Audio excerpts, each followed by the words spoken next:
And welcome back to another episode of the Astros Future Podcast here on the Apollo Podcast Network. I'm your host, Jimmy Price, also known as Astros Future. You can find my work at astrosfuture.com and find me on Twitter at astrosfuture. I'm your co-host, Kenny Van Doren. You can also find my work on astrosfuture.com and find me on Twitter at the Vandalorian. Before you're joined by today's guest, we'd like to let you know today's episode is powered by Big City Wings. Celebrate Father's Day with birds and brews for dad at Big City Wings. Get 8 wings plus 34 ounces of beer for only $15. Big City Wings has unbeatable lunch specials for only $9.99, available Monday through Friday, and happy hour specials from 3 p.m. to 6:30 p.m. Monday through Saturday. Big City Wings is open for all dine-in, carry-out, curbside pickup, and delivery at all locations. For details, visit bigcitywings.com. Today, we are joined by the Astros minor league pitcher of the month for April and 2021 12th round pick, Rhett Kouba. Rhett, how you doing? Doing good. Glad to get on here with you guys and talk a little bit about some baseball. Yes, sir. So we'll jump right into it. You came out of the gate real hot to start your second full season, struck out 25 batters in April in just 17 innings. What was working so well for you? We just have a good organization that kind of really sets us up each game, and just all the work and preparation that throughout the off season, the spring training, and then just kind of executing and using it during the season as the season started. So you had a stretch really from about, I think it was like middle of May to pretty recent, or beginning of May to beginning of June, where you didn't walk anyone in like 30 innings. You had like no walks to 36 strikeouts in 31 innings.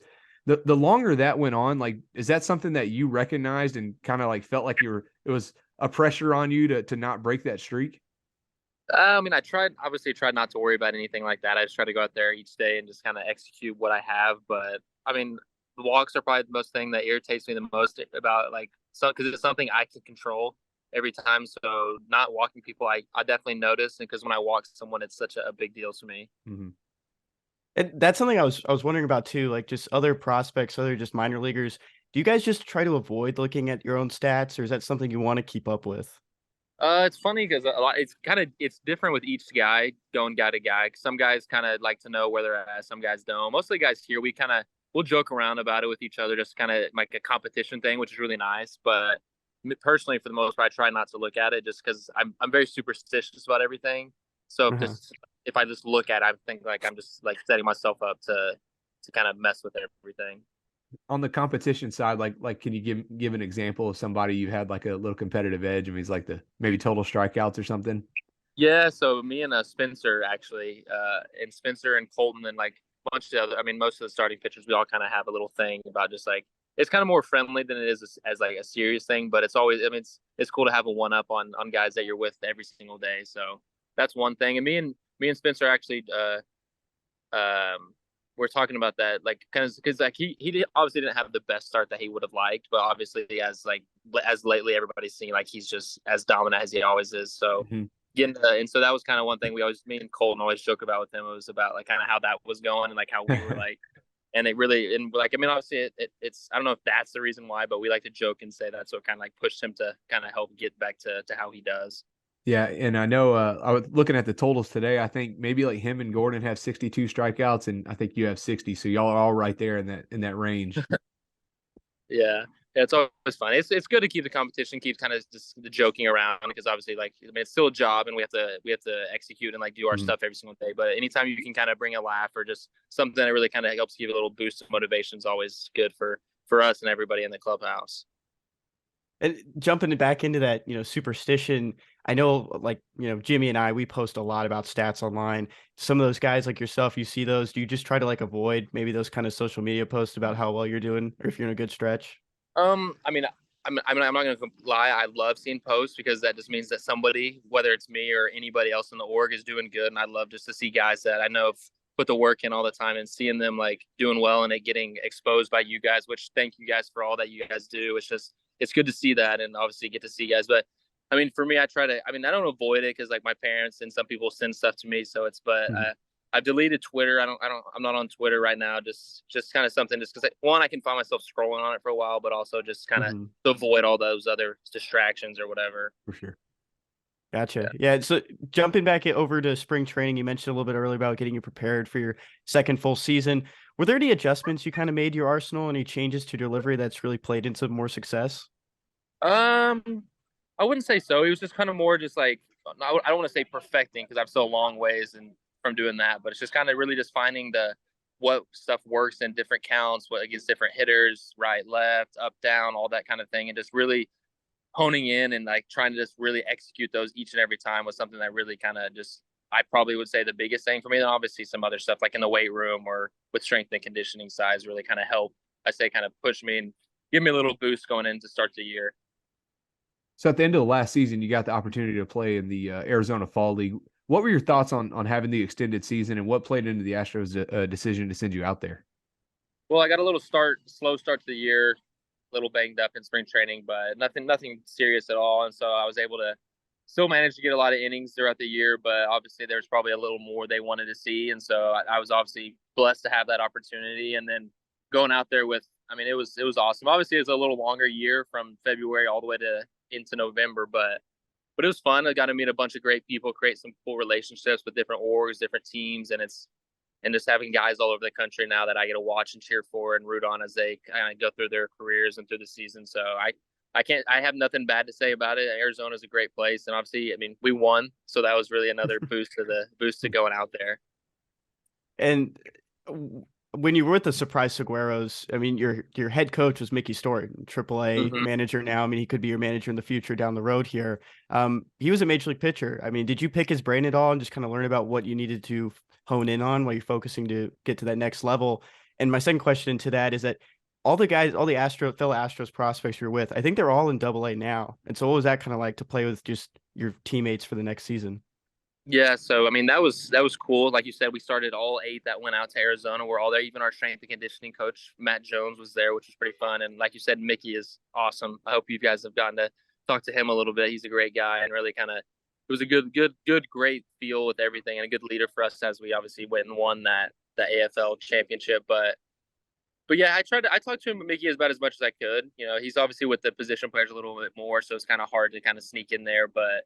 I mean, in the dugout, I try to pick his brain and try to figure out just different things that he's seen obviously at the AAA level because he's been in the game so long. And obviously, like you said, being a pitcher, I just kind of little things here and there. But I mean, the biggest thing is just got to enjoy it because I mean, it can go away really fast in the blink of an eye. So it's always just enjoy it, have fun, and let the game go and just do what you can and just be the best that you can every single day. It's like some days will be good, some days will be bad, but yeah, Mickey's a great guy. And I'm glad we were able to play with him. And just like you said, with the prospect stuff, like obviously we all started here, so that was really cool. And then, you know, everybody's a couple guys here and there go up, maybe some guys here. So ready to really see how the rest of the season goes.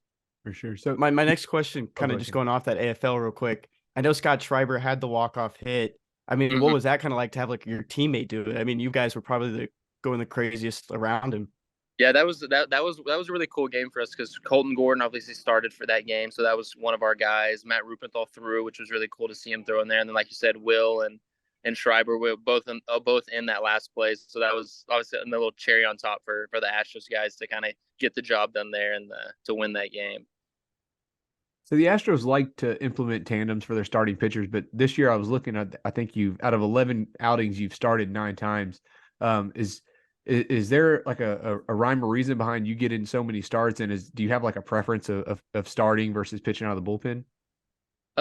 Well, to start off at the end, like you said, like I'm very superstitious. And so I have a very kind of specific routine I like to do. And so whenever I get the chance to start, it's easier for me knowing the routine that I've done like each and every outing, but it's odd sometimes coming out of the bullpen, but being a starter or starting the game, knowing like when you're going to pitch and where instead it's at the back end of the tandem where sometimes it's the 4th inning, sometimes it's the 6th inning. That can be a little, obviously you have to mess with the routine or with the getting ready there, but it's not bad. But then it was kind of weird. We've had kind of a weird season with some injuries here and there, a couple of rainouts there. That's kind of why the schedules, because I've had to split double headers twice this year. There's 2 starts instead of, but it's kind of random, kind of just depending on with the guys we have, personnel, and kind of the way the schedule lines up. Yeah. So what does that routine kind of look like compared? I know you're facing more of like a different order almost. You could be coming in facing the 6th guy instead of the 1st guy, but have you kind of seen yourself just like pitching differently when you're facing a different part of the order to start off? No, not really. Kind of just stick to the routine or to the game plan that kind of we have in our meeting before the game, and then just knowing like making sure I know who's up, and then kind of just really just creating or treating it like that's the leadoff to start the game, whether it's the leadoff or it's the 6, 7, 8, 9 hole. Just wherever it is, I just pretend like that's the leadoff and then just go from there. Mm-hmm. The Astros currently have a strong tie to your alma mater in Dallas Baptist. With Ryan Robleski, Ray Gaither, two guys who've joined the system in the last 2 years. Can you speak on what it means to have some of your college teammates continuing that journey in the same system? Yeah, for sure. Like, I mean, obviously seeing any of the college guys, I mean, I think we had like 6 or 7, I think, get drafted from DBU the year I was there. So it's really cool to continue to see those guys play and obviously go through progress through the minors. And then, like you said, playing with guys from DBU is even cool because obviously seeing guys that you've played college with now professionally. I mean, Ray Gaither just got to Double A last week or the week before. And so like that's kind of cool to play with him again in the same team. And then Robleski's obviously doing his thing down in Asheville, and it's really cool to continue to see them progress through and obviously just kind of do the same thing that I've been seeing them do since the past 3-4 years. So before you went to Dallas Baptist for your third collegiate season, you played 2 years in JUCO at North Central Texas College. Looking back, what was that grind like after seeing where you are now and starting at the JUCO route and then to where you're at now in Double A? Yeah, it was a lot. JUCO was very interesting, definitely going down in Texas, obviously playing some really good competition with some, obviously a bunch of people have heard the stories of JUCO and how it is. And I'd say mine wasn't the worst all the way at the bottom, but it was definitely, there were some interesting things that went on. And a funny thing is Cesar Gomez, actually, me and him both went to that JUCO. He was there a year before me, but we played with the same coaches, stayed in the same dorm. So it's always funny to kind of go back with stories that we both went through going there. That's quite. I didn't know that there was that connection too for you. But you're from El Reno, Oklahoma, and you played the last 2 years in North Carolina in the Astros system. But now you're a little bit closer to home. Do you get that opportunity to see your family a little bit more? Do they get to come down? They've come twice, which is more than they were able to come last year. But funny enough, Corpus Christi from my house is actually the farthest trip of all the teams that like we play on our schedule. So everywhere, like they came to Amarillo was 3 hours. They came 2 weeks ago in Northwest Arkansas. It was like 3 hours, and then obviously Tulsa's pretty close. Same with Springfield and Wichita, and Frisco too. But I thought that was kind of funny that I'm closer to home, but still it's the farthest one away that could. That's so we're gonna transition to some fun questions. What is your current walkout music in Double A? So when you get the start and they're playing music for you to go out on the mound, what's your walkout music? I went with the classic "Staying Alive" by the Bee Gees. And has that been like a go-to for you for a while? Or is that new this year?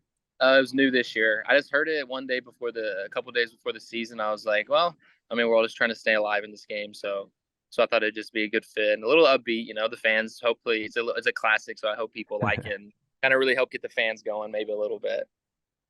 If you're ever in a rut, do pitchers like ever change their walkout music? Maybe something else to just get them going? Yeah, I think there's been a couple guys throughout the top of my career that I've heard or that have changed it. Some hitters obviously do the same thing, just kind of maybe create a little just like change in scenery, as some people say, or just a change in just like the routine that they went about. So I've definitely seen it. I personally, like I said, superstitious. So I know I've changed sometimes in the past, but for the most part, I try to stay consistent. That way, I kind of like know what I'm going with. Speaking of hitting, I looked it up. You never batted in your pro career or your college career. If Joe Thon needed to throw you out there for one game, how would it end up for you? I think I could play a pretty good outfield, as the coach has seen me in BP, but hitting wise, I don't know, because you guys are really good, and obviously if our guys sometimes have trouble with it, I don't know. I don't really think I have a chance. I'd probably be better with swinging with my eyes closed, but I'd go up there and I'd do my best. But I've tried to get Thon to let me pinch run sometimes, like late in games or extra innings or something, just to try to sneak in there, maybe just play an outfield for a last inning. But they're pretty strict about keeping the pitchers in the dugout where they belong. I don't remember who it was. I think it was last year though, when he was still with Fayetteville. Might have been Walker Brockhouse had to start a game at DH because I think Fayetteville was down a couple guys, and I just thought that was so interesting that a pitcher had to start. So I was wondering if you would do the same thing. Yeah, I saw some pictures about they gave him. I mean, he probably had 2 or 3 leg guards on, a elbow protector, like sunglasses, batting gloves, tape, everything. But I don't think he was allowed to swing, which kind of stunk. Which would be funny if he could have drew a walk, but yeah, we heard about that. It was kind of funny to see that. So this offseason, you kind of hung out with some of your fellow teammates, and we just had Joey Loperfido on the podcast not too long ago. But hanging out with him this offseason, did he make you an honorary Eagles fan? Yeah, it's a funny story. So his parents came and watched us in Aberdeen last year, and I've met his parents like a time or two in Asheville, and they came down in Aberdeen, which is like an hour from Jersey, and they got me an Eagles hat. And this was in August, so this was before any of the season started, so nobody can say I was a bandwagon. But I was like, all right, well, I'll give it a break because NFL is obviously being from Oklahoma. It's kind of there's no team to just cheer for. So there's like all my friends cheer for different teams. So I was like, I'll just be an Eagles fan this year. And then obviously they're really good, and I was able to get out to Philly and see a game, so that was pretty cool. Yeah, we asked him about it too, but it was kind of been a tough year for Philadelphia. I mean, the teams are really good, but the Phillies lost in the World Series to the Astros, the Eagles lost the Super Bowl. So I know he was pretty upset with that. Yeah, I said because that was the first one of my first true experiences seeing like a team like obviously as they were like one of the best, and then the fans are just crazy obviously in Philly, and so getting to see that was pretty cool. It was really fun. On the topic of Loperfido, we had him on and we asked him about his Joe Cooks page, and he said that he started cooking, and next thing you know, he started cooking for teammates and stuff. So I think you were on one of his posts or something. But like, what's something he's cooked for you that you're like, yeah, this is really good? One time in Asheville, me, him, and Chad and JC were rooming together, and he made this he called it red sauce, and it was like over pasta with like meat and cheese and all this other unbelievable stuff, and it was just incredible. And that was one of the things. And he makes breakfast a lot: eggs, bacon, avocado, sausage. I mean, anytime you see him in the kitchen like cooking something, something good. You're getting something good. That's awesome. On the topic of your teammates, though, who would you say has the best taste in music in the clubhouse right now? Oh, Cesar Gomez for sure. 100%. The second we get anywhere, Caesar's gonna throw some jams on, and he's always got a good feel with the kind of the vibes of the room, whether it's pregame or post game or a couple hours before we're all just hanging out. So definitely would say he does. Good. Zero hesitation too. He has Jesus Walks by Kanye as his, okay. So it's a good one. So growing up in Oklahoma, and like you said, not having any professional teams around, did you have a favorite baseball team growing up or a favorite player that you followed? I like Oakland a little bit because I watched Moneyball when I was like 9 or 10, but then kind of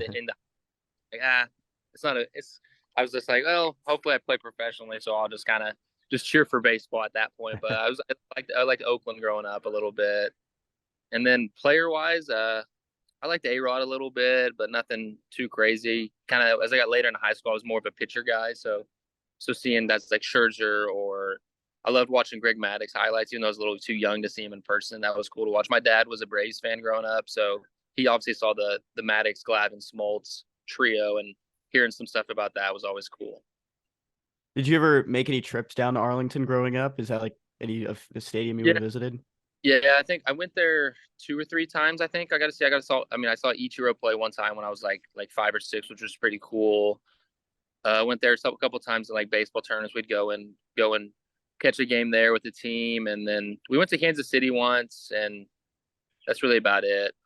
I haven't really gotten to too many games, which is fine. I mean, my summer was usually dedicated to baseball anyways, so but it was good. I was able to watch a lot with my dad and brother and everyone.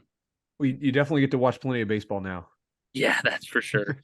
Especially as a starter, right? You get to once every 5 or 6 games you get to pitch, and the other ones you get to be a fan. So for sure. All right, well, that's going to do it, Rhett. We really appreciate you taking the time and coming on here to talk some baseball, and definitely wishing you the best of luck for the rest of the season. Thank you, guys. I really appreciate it. Like I said, I appreciate all that you do and the coverage you get for all the guys. And we all I hope everybody lets you guys know, but everybody does really appreciate what y'all do. Appreciate that. Thank you, Rhett. All right, that's going to do it for the first segment. In the next segment, we'll take a look around the system. We'll get to that in just a moment. And continuing on here at the Astros Future Podcast, presented by Apollo Media. If you enjoy the show, make sure you do us a favor, drop us a review, leave us some stars. So we'll go ahead and jump down to the minor leagues. We'll do our review around the system. It was actually a really good week. 24 games in the system. The minor league teams went a combined 16 and 8. But Kenny, we're going to start with Sugarland. I know you got some guys you want to talk about, so I'll let you go first. Yeah, 2 newly promoted guys in Sugarland right now, Shea Whitcomb and Quincy Hamilton, 2 guys that conquered the Texas the Texas League, this to start the year. They joined this past week, and I mean, they were on fire. Of course, it was in Albuquerque. There is that elevation factor, but these two guys came out swinging. 3 home runs for Shea Whitcomb in his first 6 games. Quincy Hamilton saw 4 games and he had 4 home runs, 5 RBI, 3 walks with 3 strikeouts. All around, these two guys are slugging and they're hitting well. I mean, they both played well in their second swing with Corpus Christi, and this is an opportunity for them to prove that they could be non-roster invitees next season. Of course, I have said this before. I thought Shea Whitcomb deserved a non-roster invite this past year. Still saw a good amount of time with the big league club in spring training. But overall, those are 2 guys who could either be building trade value for themselves to find an opportunity elsewhere, or they're, really turning it up and possibly being a bench guy in the future. And of course, Quincy Hamilton hitting from that left side. He's put on some lasers, but he also just gets the ball over the fence like pretty easily. I mean, he had some chip shot home runs this past week. It looked like it was just with ease. And he's a good left-handed hitter, plays some good defense. And of course, Shea Whitcomb, he's one of the better infielding defenders. Of course, he can play third, short, and second. And those are 2 guys that are just on the come up right now going into AAA. Yeah, and I love to see Hamilton doing that. He's always had, at least in the Astros minor league system, good walk numbers, good strikeout numbers. So good to see him find that pop. And then Whitcomb too. He's got some power, he's got some speed, and we're kind of seeing that from him. But Corey Lee, a guy that everybody knows about, but he's hitting 293 overall. But if you go look at he got off to a really slow start this season, but last 37 games he's hitting 325. And I think what's kind of interesting is the home run power has kind of went down a little bit, but with that he's been hitting for better average, drawing some walks. I think he's got like 16 doubles over his last 37 games. It kind of makes me wonder, the Astros, did they tell him like, hey, we want you to go down and work on, on getting on base and getting hits more so than just driving the ball? Because last year it felt like he was really working on driving the ball. This year it's a little bit different, but he's one. And then Joe Record, Record, right? Record. I'll cut this out. Damn it. All right. Joe Record is actually had a really good year. I think if you look at the overall numbers, he's got a 3.62 ERA, but since they kind of moved him to like the full-time closer role, the guy's been dominant. I think over his last 13 innings, he's got like 17 strikeouts, allowed like 1 or 2 earned runs, leads the team with 9 saves now. So he's kind of taken that role and ran with it, throwing that cutter, that sinker, 94 miles an hour. If the Astros end up having injuries in the bullpen and they need another arm, I could see him getting an opportunity. Yeah, it feels like a Seth Martinez in 2021, a guy who is really just excelling in AAA, former Rule 5 selection. If I'm not mistaken, he was in the same Rule 5 draft that Joe Record was selected in from the Twins. And that slider is just killer. It's one of the best sliders in AAA right now, according to Stuff Plus. Has a mean handlebar mustache, and Joe Record's just a good guy all around. And he's a guy you root for, who's been really just trying to he's battling his way up the system, and definitely he's an option moving forward. Another pitcher that's kind of impressed me his last time out was Gyrus Solis, who ended up being the Pacific Coast League Pitcher of the Week. He made 1 start on June 8th, went 6 innings, allowed 2 runs on 3 hits, gave up 1 home run, walked 1 batter, but he struck out 7. And that's probably one of Gyrus Solis' best outings since 2018. Guy who's just been snake bitten by injuries. He's really turned it around. Yeah, no, and it's really good to see that. I mean, he was one of the kind of thought of as one of the top prospects in the system a little while back. He debuted in I think it was Quad Cities at the time at like 19 years old. So good to see him kind of coming to his own in AAA. We'll go down to the Hooks. They're 28 and 29, playing really good baseball, just about to be at 500, which is nice to see because I think they got off to a little bit of a slow start. But first guy I want to talk about is Spencer Arrighetti. We talked about Rhett Kouba with him on the podcast. Rhett was awesome. Spencer Arrighetti's been great this year, 63 strikeouts in 50 innings. Once again, kind of like Record. If you look at the overall line for Spencer Arrighetti, 4.62 ERA, but you have to kind of really break it down. And he had like an unbelievable stretch, I think, where he allowed maybe 2 earned runs over like 27 innings. And just really showed why he was, one of the Astros' top pitching prospects. So really good to see him find his groove. And what was that quote he gave you the other day when he really just turned it up? It was just like he figured out that he just needs to throw harder. I mean, he just wasn't himself. So what was the quote he had? Yeah, I think I'd have to go look at the article to be exact, but it was basically like I learned how to throw hard again and compete. Two more guys that have really just stood out to me recently in Double-A. One of them is Luis Aviles Jr., who wasn't even with the Astros this time 2 weeks ago. He signed with the Astros last Monday, recording on a Monday, June 12th here. He played 5 games last week. He hit 5 home runs. He had 7 hits on the week. 5 of those were home runs, 11 RBI, 2 stolen bases. A guy who joined this system primarily as another experienced infielder. I mean, he hasn't really played past AAA in his career. He's never played in the majors. He's been a minor leaguer since 2013. I mean, this is year 10 for him in professional baseball, and he just turned it up this past week. Ended up being the Texas League Player of the Week, and because of Shea Whitcomb moving up to AAA, guys like Dixon Machado and Ryland Bannett are injured in AAA, and they're going to miss significant time with their respective injuries. This was an opportunity for the Astros to look at a guy like Luis Aviles, who was just released by the Padres last month. And I mean, that's a great start for him that the Astros probably just figured something out in his swing. For sure. Yeah, no, good to see that. And you know, that infield depth is needed. Speaking of infield depth, though, one guy I'd like to talk about is Zach DeZenzo. And we're in June. We're about 2.5 months into the season. He's hitting 390. It's unreal. 43 games. You know, he's been in Double-A for 12 games, hitting 342. But I think what's very good to see this year is coming out of the draft, and when the Astros got him, which is looking like an absolute steal now. But the talk was, you know, there's some swing and miss in his game, but very good exit velocity numbers. But right now he's got 35 strikeouts in 43 games, but 7 walks to 8 strikeouts in Double-A. So he's not striking out as much. He's drawing walks, 12 stolen bases, hitting for average. Man, just really good to see. And kind of, he's probably the one guy right now that maybe started, you know, low on the prospect list, either in the 20s, 30s, however, wherever people put him. And he's probably jumped up to that top 10 now. Most certainly. And he leads all current full season minor leaguers in batting average, which is just incredible for a guy who was drafted in the 12th round last year. Another guy from that draft who everyone is wanting an update on is Drew Gilbert, who is battling some left elbow discomfort. He's been a DH in every single game since May 24th. His last time he played center field was May 23rd. Across those 14 games, though, 5 for 50.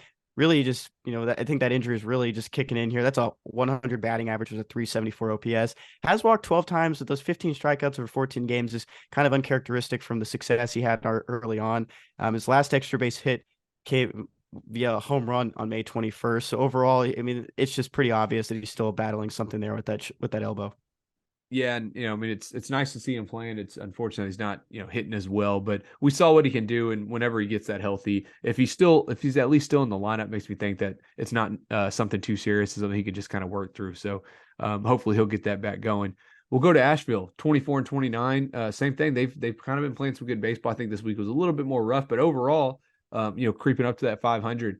The first guy I like to talk about is Ryan Clifford. You know, he just destroyed the Carolina League in Fayetteville. Was awesome. Got that quick promotion at 19 years old to high A. After a slow start, he kind of started turning things on, but even then he's got an 819 OPS, 6 homers, 17 RBIs in 24 games. He's drawn 10 walks, something we saw him doing in Fayetteville. So 19 years old, putting up those kind of numbers in high A in his first opportunity is very encouraging to see. Another guy was kind of excelling in high A before he faced an injury this past couple of weeks was Miguel Palmo. Got that OPS up to 852, 309 batting average, 5 home runs. Of course, he has been struggling a little bit on throwing the ball to second base, trying to throw out some runners there. But overall, the offense looks good for Miguel Palma. Unfortunately, he is on the injured list now. Something undisclosed, but it looked like it was kind of a collision at third base that just ended up poorly for him. But overall, just a great offensive stride there from Miguel Palma. Yeah, another draft pick from the last year's draft, Jacob Melton. He's only hitting 228, but he's got a 348 on base percentage. Has drawn 29 walks in 41 games and leads the system in 24 with 24 stolen bases. Also has 7 home runs. So I think if you go look at the advanced numbers, you know, the batting average on balls in play is kind of low, but he's still getting on base, still hitting some home runs, still stealing bases. So really good to see from him as well. Head down to Fayetteville. Oh, okay, sorry, I didn't realize you didn't have anyone else. My bad. No, I didn't know one else. Yeah. Oh. We'll jump down to Fayetteville. They've been playing really good baseball, 6-0 this week, swept the team they were playing. So really good to see that from them, but a lot of it is starting with their pitching. You got Trey Dombrowski down there who's striking out a ton of guys and really looking good. And then Nolan DeVos. Did I say that right? Yeah, DeVos. Nolan DeVos, same thing. He's basically looking unhittable. I'd have to go look and see when Kenny gives you his pick. I'll tell you how many hits he's given up. But guy's been unhittable, striking out guys at a high clip. He's got 55 strikeouts in 39 innings. He's only allowed 24 hits. That's 5.4 hits per 9 innings, 2.27 ERA. If he gets those walks under control a little bit, he'll probably see himself in high A. But really good season from him. The pitching from the 2022 draft is looking really strong. I'm going to give you a quick rundown on 3 guys that have been playing really well in Fayetteville. The first guy is Narbe Cruz. who's hitting 366 with a 956 OPS in the month of June.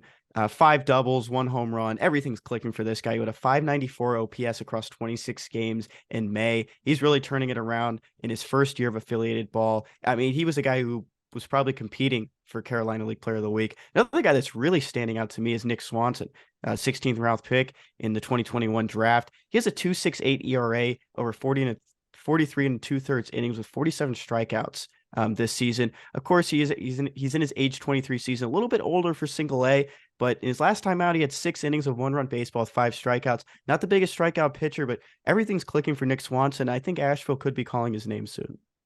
And the last guy that's really just really sticking out to me is Jackson Lofton. I wrote a little bit about him on the astrosfuture.com, so you can check him out there. Yeah, good to see them playing. Like I said, it was nice to see the system overall had a really good week, seeing some of the strong pitching performances. So before we get out of here, before we get to the best thing that we learned this week, I do want to let you know, just as a reminder, this episode is brought to you by Big City Wings. Make sure you get over there on Father's Day. You can get 8 wings plus 34 ounces of beer for only $15. Big City Wings is open for dine-in, carry-out, curbside pickup, and delivery at all locations. For details, visit bigcitywings.com. So, Kenny, tell me, what is the best thing that you learned this week? Best thing I learned this week, we don't always jump into the rookie ball level in Florida Complex League and the Dominican Summer League, but Luis Baez has been crushing it. He was rewarded with Florida Complex League Player of the Week, leading in home runs, multiple other offensive categories, in the top 2 in batting average and OPS. Overall, just a great start for Luis Baez, who could find himself in Fayetteville sooner than later. Yeah, I would love to see him in Fayetteville when I get there on June 28th. I don't know if it's going to happen that quick. It's only a few weeks away, but hopefully he can make it there.